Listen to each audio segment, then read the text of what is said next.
I wish যে আমি প্রয়োগ করতে পারতাম বা আমাদের দেশের মানুষের কাছে প্রয়োগ করতে পারতাম। আমি বহুদিন থেকে বলি একটা কথা যে আমাদের দেশে আমরা ২ টা জিনিস খুব কম বলি অ্যাজ এ হোল।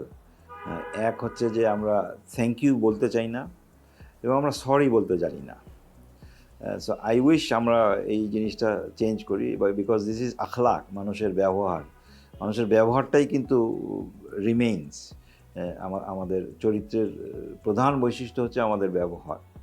সো এই জিনিসটা আমরা যদি চেঞ্জ করতে পারি, এই জিনিসটা আমি বিদেশ থেকে শিখে আসছি বা বিদেশে দেখছি ছোটোবেলা থেকে যে মানুষে কিন্তু তারা যাই করুক, মনে যাই থাকুক, তাদের বাহ্যিক ব্যবহারটা কিন্তু খুবই সুন্দর। প্লাস আইনের প্রতি তাদের যে শ্রদ্ধা, সেটাও কিন্তু লক্ষণীয়। যেই জিনিসগুলো খুবই অভাব আমাদের দেশে। মানে আমাদের দেশে আইনকে কীভাবে পাশ কাটানো যায় বা আইনকে কীভাবে অবজ্ঞা করা যায়, এটারই জানি একটা মহা কম্পিটিশন চলে।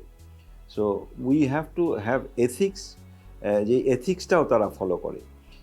আমাদের দেশে এথিক্স, ইথোস তো সব ধ্বংস করে দিছে, স্পেশালি গত ১৭ বৎসরে। এথিক্স, ইথোস, লজ সব কিছু ভায়োলেট হয়েছে কারো ক্ষুদ্র স্বার্থের জন্য, কোনো ব্যক্তির বা কোনো দলের ক্ষুদ্র স্বার্থের জন্য। আপামর দেশের ১৮ কোটি জনগণ যেখানে সাফার করেছে, সেখানে সেটাকে তারা ভ্রুক্ষেপ করেছে। সো আই উইশ যে আমরা আইনের শাসন, আমাদের এথিক্স, আমাদের ইথোস, এগুলো আমাদের দেশে ছোটোবেলা থেকে ইনস্টিলড হোক বাচ্চাদের মাঝে এবং পুরো বয়স্কদের।